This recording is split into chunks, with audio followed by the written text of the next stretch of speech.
Hello, I'm Richard with EV4U Custom Conversions, and in this video we're going to continue our discussion on the Volkswagen Transporter Doka. In our last episode we introduced the vehicle and we mentioned that it was a vehicle that we converted back in 2013, and you can take a look at that entire video series and get familiar with the vehicle.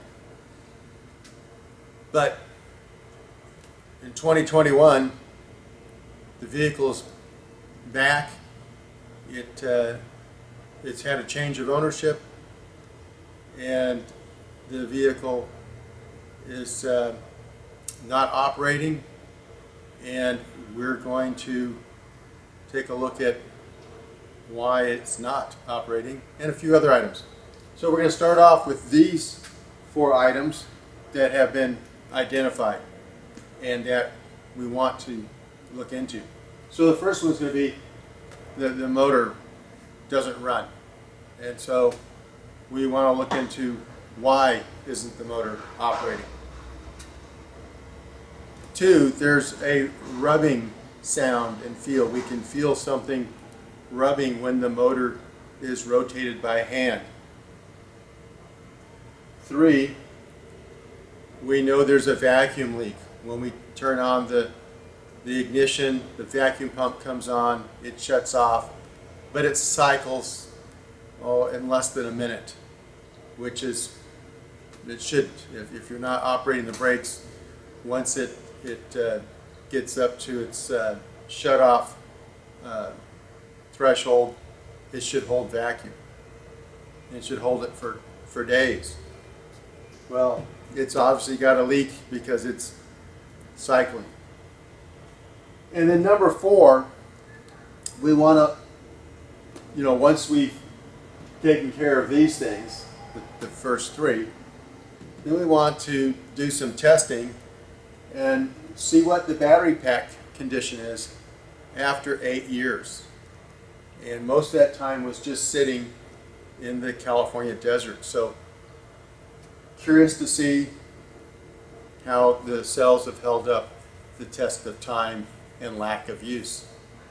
I know how they perform when being used. I've got a set of the same manufacturer of cells that were in my Karmann Ghia. They were driven for 7.5 years and 97,000 miles.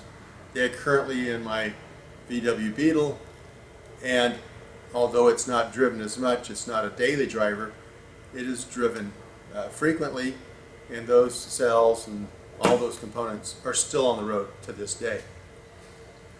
So these are our two priorities, and then once we know what the issue is there, we can go after that one. Once these are all taken care of, that will be the next thing, unless something else comes to our attention.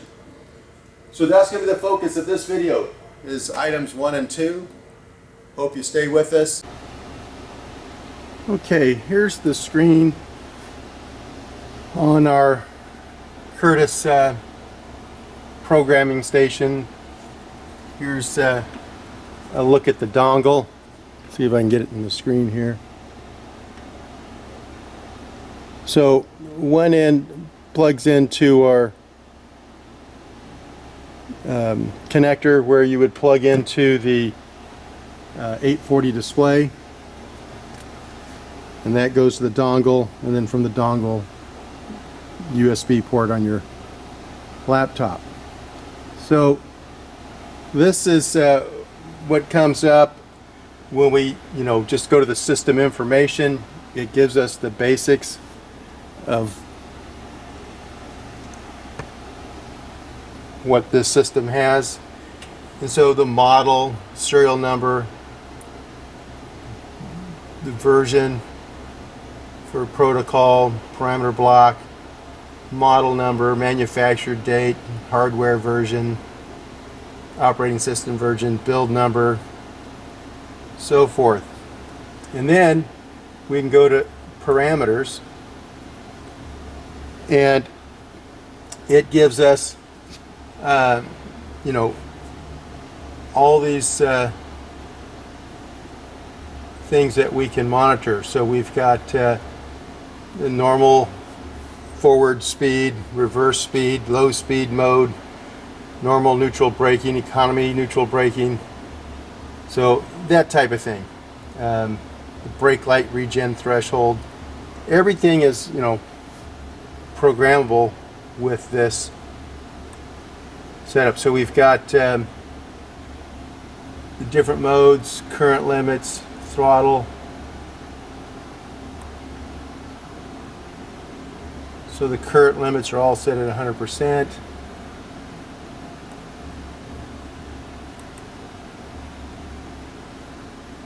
This throttle on this one is a pot box, the Curtis pot box, which for HPVS that's throttle type 3. And we've got the forward deadband 0.5 volt, forward max 3.5 volts, the throttle mapping 60%, reverse is set exactly the same as forward, so forth.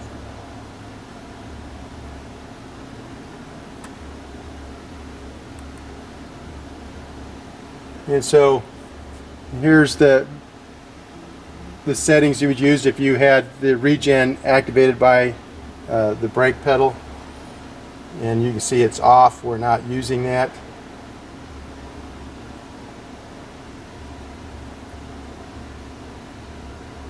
You get your drivers, take a look at the motor. So typical maximum speed 4,000 RPMs. Swap encoder directions on. Encoder steps 64. Encoder fault setup. Fault detection enable is on. Fault stall time 5 seconds. Let's see. What's interesting is we have no error codes, but based on what it's doing or not doing, we believe it's the encoder, because the motor will turn over very slowly, but we're not registering any RPMs. And so HPVS, they think it's the optical reader, and so the encoder, and so we're going to put another one on. In the meantime, you've got your battery, your vehicle, CAN interface, all sorts of stuff here. Monitor, so we can monitor the inputs. So we can check and see that the throttle is working. You press the throttle and you'll see that, you know, the voltage changes and so forth.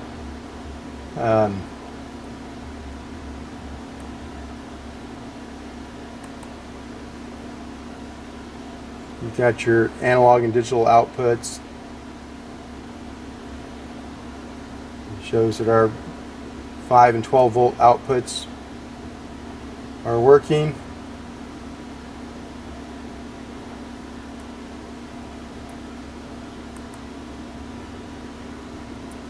Shows our capacitor voltage, the KSI voltage, so forth. Let's take a look. So here's where we're not getting any motor RPM reads. We're not getting motor speed A or B. That's what makes everybody think that it's the encoder. I mean, just the 840 display pretty much gave it away to me, but we're able to, see the readings and so forth in real time, so I can give it the throttle. I can hear it turning over back there, and yet no readings.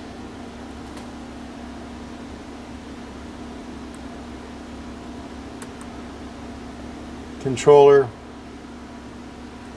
I can give it the throttle and again see that there's power output from the controller and so forth, but we're not spinning. But lots of abilities to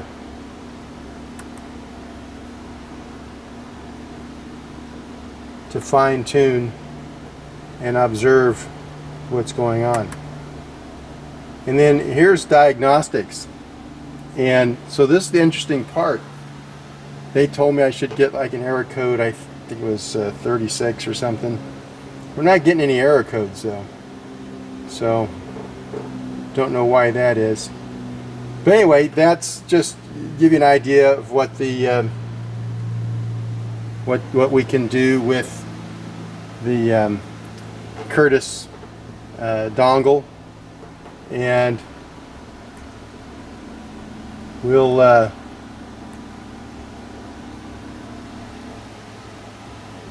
one thing that still concerns me is the fact that the motor, when it rotates, it feels and sounds like it's rubbing. Now again, you know, it could be anything connected to the shaft. So it's either, you know, internal to the motor, or it's the you know, flywheel clutch assembly rubbing. So all those are possibilities, and we are going to investigate that.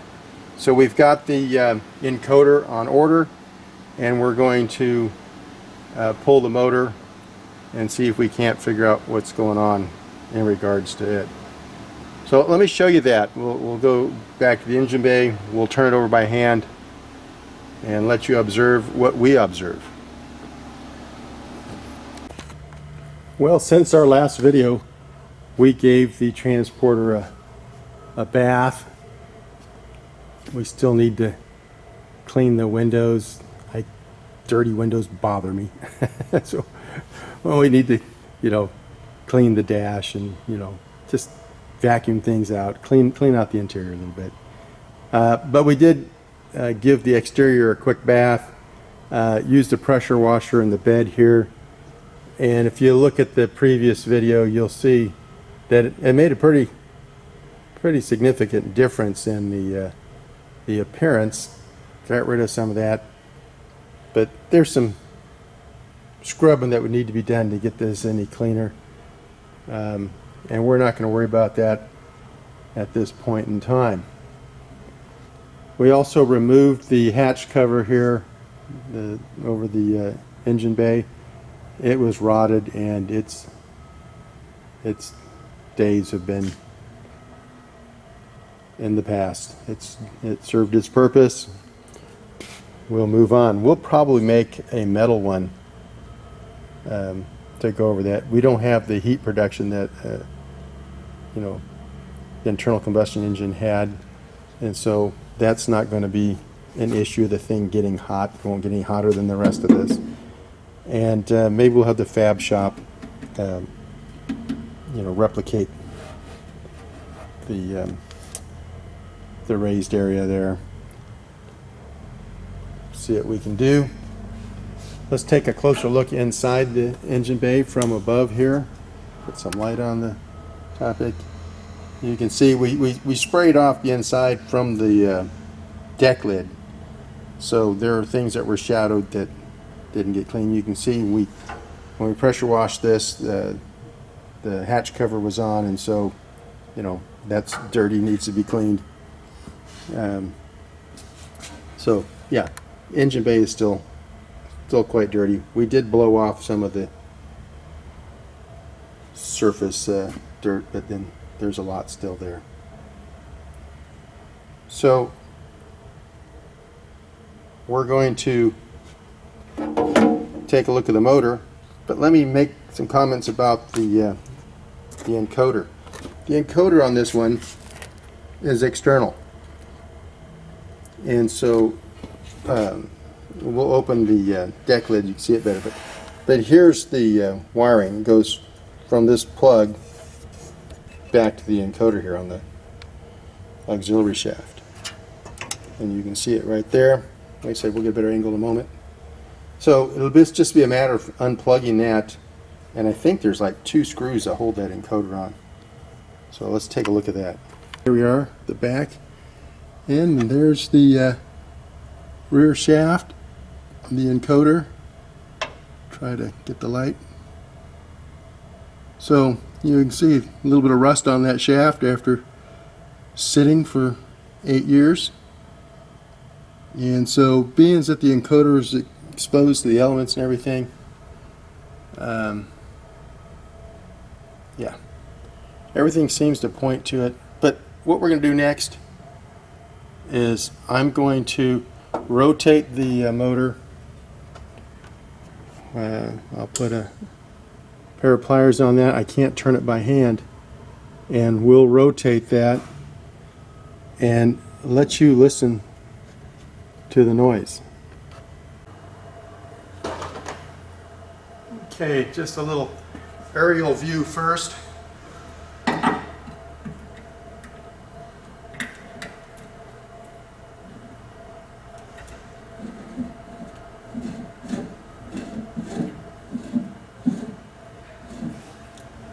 Well, now that I'm in this nice quiet shop,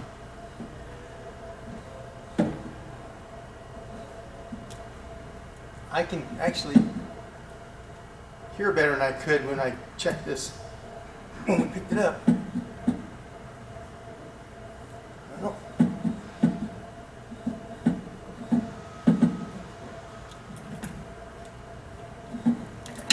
yeah, it's pretty hard to turn where it catches, but it almost sounds like it could be the flywheel.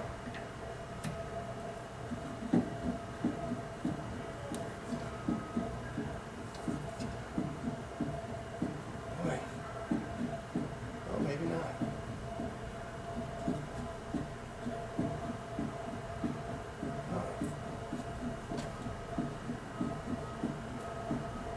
Boy, it almost feels like it's here. It's just hard to tell where the sound is coming from.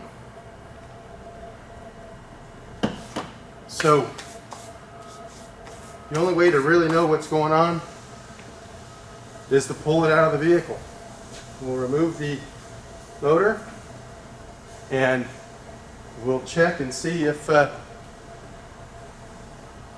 it's, actually the motor.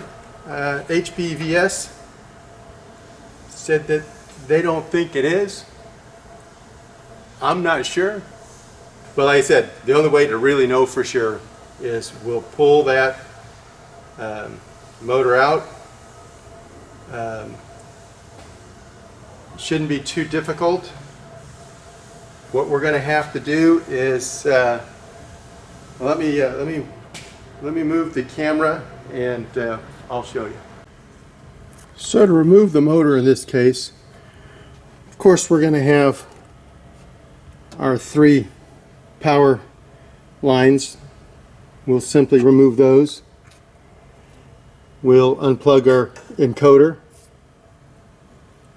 and that's all of your electrical connections to the motor. Then we have a cross member, stock cross member, that we actually had to relocate. It's mounted, I think, 3 inches further back than it was originally with the internal combustion setup.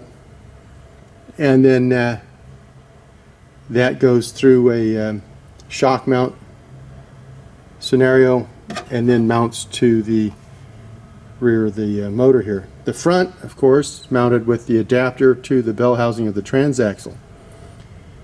And so we'll put a jack underneath the transaxle. We're also going to strap that transaxle, I think, if we can, at this point in the game. May not, may just have to leave it on a jack. But anyway, support the transaxle, as well as the motor. Remove this rear support, disconnect from the motor here, and then there's 4 bolts that hold that adapter to the bell housing. And so we will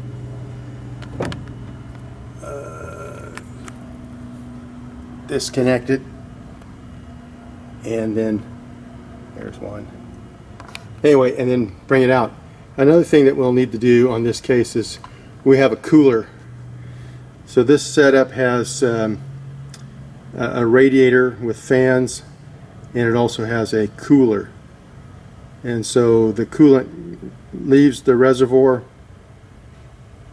goes through the pump, you know, down to the pump, goes through the pump, through our chill plate, which the controller's mounted to. So it goes through the chill plate, through the cooler, so it's pre-cooled, and then it goes through the radiator, and from the radiator back to our reservoir. So anyway, that's going to be partially in the way and dropping down our motor, so that will just pivot out of the way.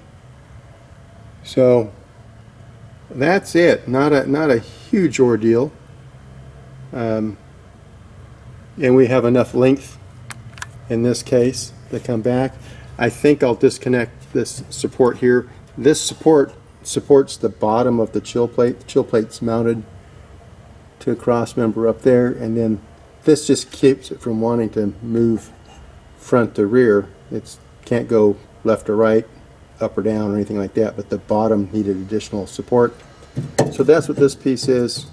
This is additional support, and it also just happened to be able, we could make it in line with our throttle cable, so that's where we put the throttle, so forth. So it will pivot up though, so we'll disconnect it at this end, and it will pivot up out of the way.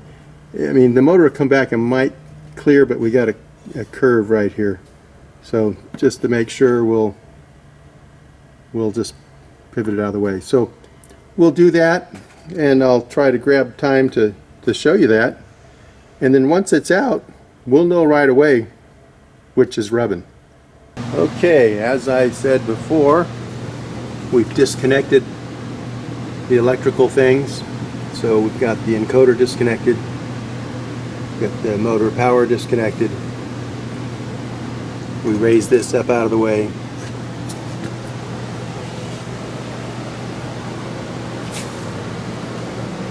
Move the cooler out of the way. There we can see it. There it is. Got the transaxle supported.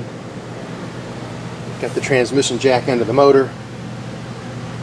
And so I'm going to remove the outboard bolts from this cross hanger, and then I'll remove the bolts from the motor.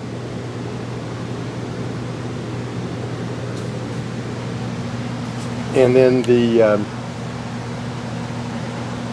bolts that hold the adapter on, they'll be removed. And hopefully this thing comes out easy. I mean, 8 years ago, there's been a lot of conversions between when we did this and today, and I don't have a clue if this was something that went in easy or not. So hopefully it comes out and goes back together easily, and some just have to be just perfectly aligned and kind of just, you know, really are sensitive, and others kind of just slide right into place. So we'll see what happens with this one. Okay, notice something missing? Well, we pulled out the motor. There it is. And yeah, she's a little dirty. So I don't know if that's just from sitting. Could be. 8 years is a long time. But anyway, what we discovered is that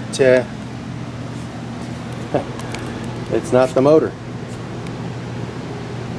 It is indeed the flywheel, but not the way we thought. but we'll continue to investigate, see what's going on. From here, we're going to take the hoist and pick this thing up off our jack here, set it on the workbench. We'll remove the clutch and flywheel, and we're going to do some investigating, see what's going on here.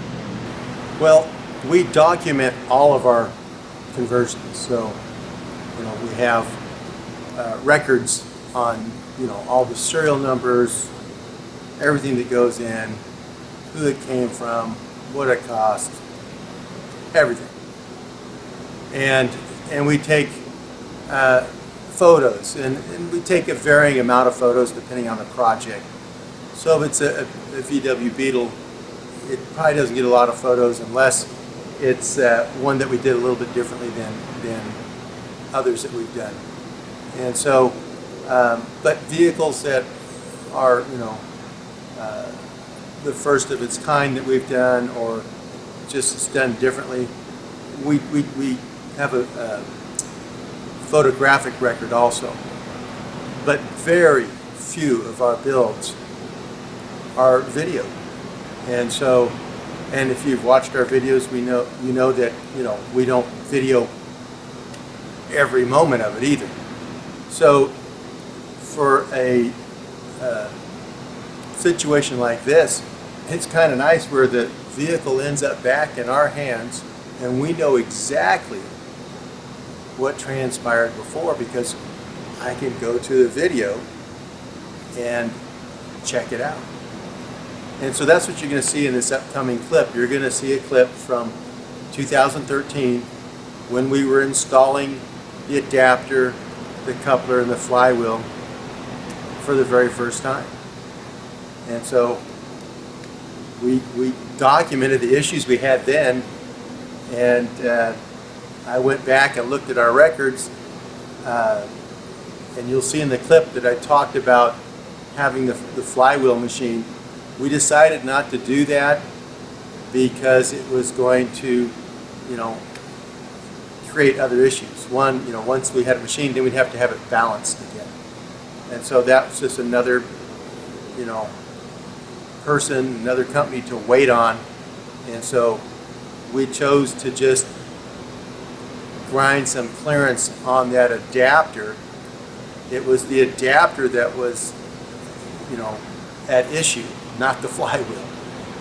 For this project, we thought we'd do something different so that we could share with you probably the most produced adapter coupler setup for converters currently. And that is the setup that's made by Canadian Electric Vehicles. And they probably make a greater variety of adapters than anyone else. And so this is something that you can buy off the shelf for a lot of different vehicle makes, and happens to be true for what we're doing. So we're going to share that with you today. So it basically consists of the adapter, and looking at this, it appears to be a cast piece of aluminum. It's a casting that they then machine, and it's fairly lightweight. You install your flywheel.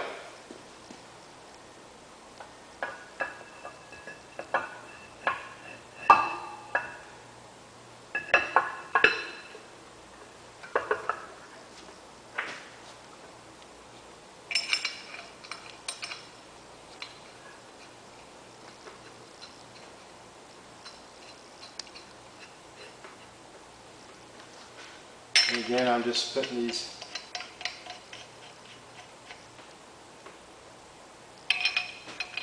anyway, it just needs a couple of them to hold in place for this demonstration. So you can see this goes in fairly easy.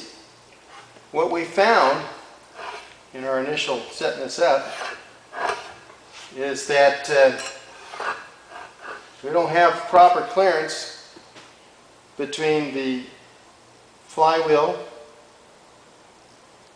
and the adapter. And so the key to see if something is a problem, was that we took a measurement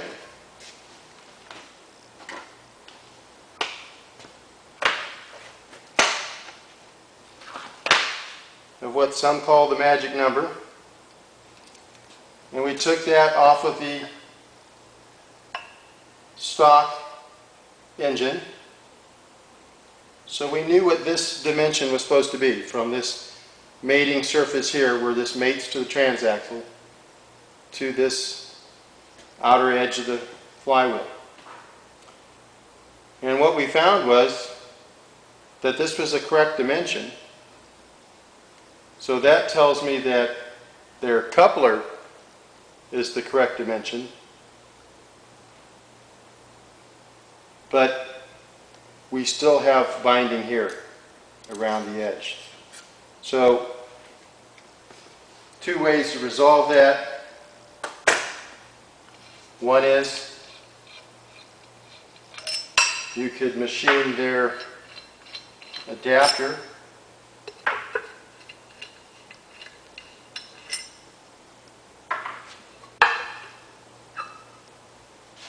machine this edge right here to get clearance, or you can machine the flywheel.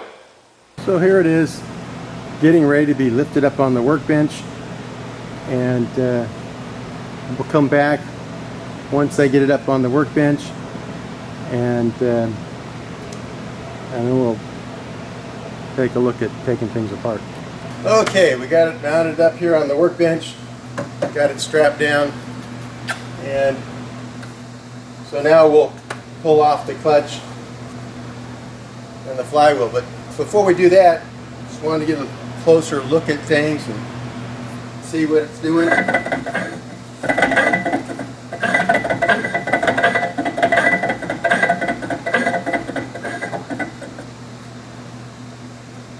Well, it sounds like it's rubbing against the bolts that hold the adapter to the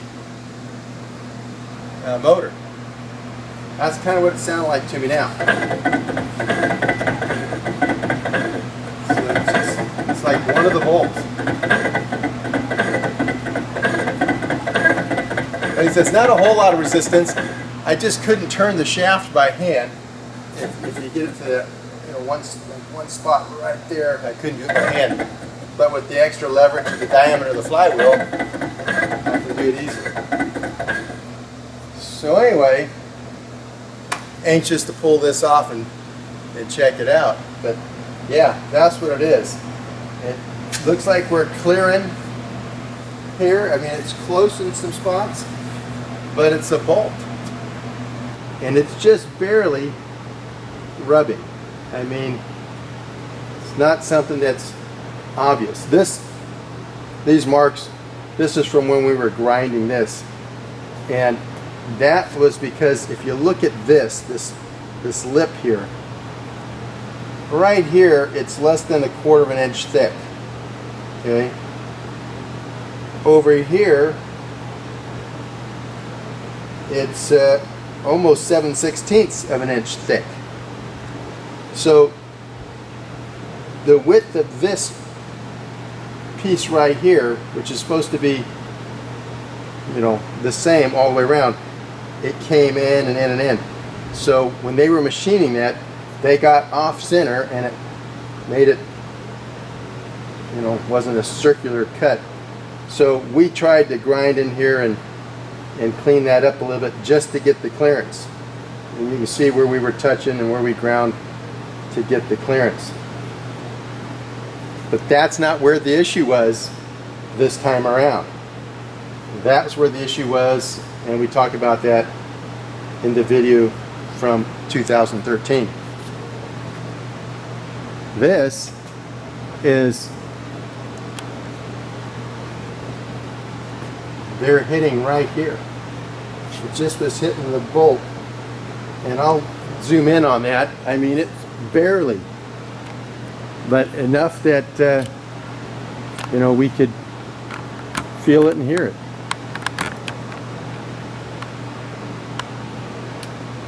See that? Let's see if I can get the others without making you seasick here.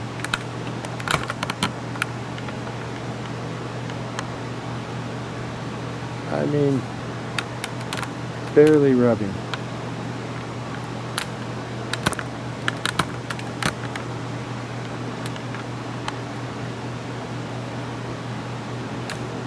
Anyway, enough that it became an issue. And so we're going to take care of that. And I think what we'll do is we'll probably recess this hole. In other words, you've got the bolt head and we've got a washer below that, but we'll machine that down to where this bolt, make sure I got a socket thin wall enough that will do that, but we'll drop that in or go with an Allen head, something, because we've got plenty of meat to go that direction. We'll just have to make sure our bolts aren't too long, cause any interference on this other. Make sure I'm still on the screen here. You know, so you can see me here. You know, going into the piece that it mounts to, the end of the motor. So that's going to be the fix there. This turns real easy.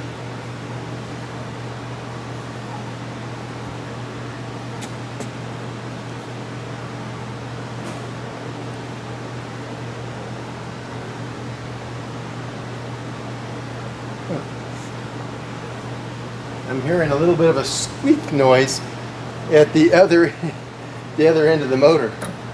I'll take a closer look at that. But yeah, I can spin it easily with my hand. So that's what it was. We had clearanced this enough because of the factory imperfection. Here's what the hole looks like without the bolt in place. So we'll just drop that down. We've identified the issue. Like I said, something was rubbing against the bolts that held the adapter to the motor, and it's right here. These two pins, they're a little split pin, that's what's been rubbing, and I can feel that they are not flush with the surface here. And so why those have been coming out, I'm not exactly sure. I'm guessing it has something to do with thermal expansion and contraction, but that's that rubbing issue. And so we're going to figure out how we can keep those pins from moving, and then file those down to where they're flush. And then we're also going to countersink the bolts in the adapter further also. So we'll have plenty of clearance. And I think since we got everything apart, we'll do a little more cleanup on that adapter. We had clearanced it originally, as you know, referenced in that video clip when we originally put this together. I think we've filled two of our things on our list, and that is the encoder replacement and then fixing these issues on the flywheel here. You know, I guess these were put on there, something to do with balancing of the flywheel probably, but for them to you know, to move and start to come out, very strange. So anyway, mystery solved, and we move forward. Well, you know, I got to thinking about it, probably asking, why don't we just replace the adapter with a billet one and the flywheel with one of the custom aluminum ones? Well, that's because the machine shops that we use are all running behind. And that's our single biggest headache currently, is waiting on the machine shop. So, yeah, that would be a great solution to this, but it's not going to be the best solution in this particular case, because I just don't want to wait forever, and then it takes time from customers' projects. If I put something for myself, you know, in the mix. So we're going to take what we have, make it work. But yeah, it just occurred to me that, you know, I know many of you were asking that question. Well, why is he messing around with this one? And that's why we use this to begin with, is that the cast aluminum ones were, I don't want to say available off the shelf, because that's not true either, but we got them faster than we were getting them from the machine shop. And so the machine shops have varied over time. Sometimes we get things, you know, fairly quickly, and other times, like currently, we're waiting months. And so it just kind of makes you crazy. Well, I told you we keep records on everything, so here's the original chart at the time, printed from the High Performance Electric Vehicle Systems website, showing the AC75 peak performance chart. So you can see that this thing had 184 pound-feet of torque, and this is 108 volts. We were running 125, and so out to about 3,000 RPMs. So this was a low RPM torquey motor.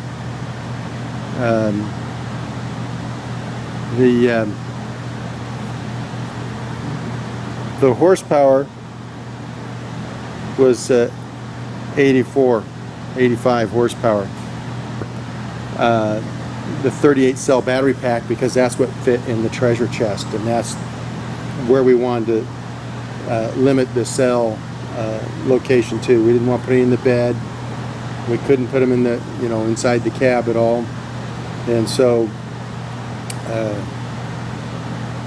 I don't like putting them in the engine compartment if we can help it. Although this one had a little bit of room, but it's getting that weight distribution and so forth. So the treasure chest kept the weight low, kept it, you know, between the axles. It was a good location, but that limited our voltage to using, you know, the 1238 and what we had that was compatible with it. So the AC75 this was just a good match at the time, and for this type of vehicle, it was perfect. And so you can see the RPMs and the different gears and so forth. So 3,000 RPMs, second gear, 22 miles an hour.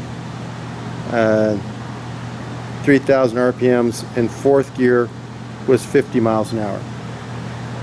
So the thing just was really, really good for, you know, low speed, round town, truck kind of use.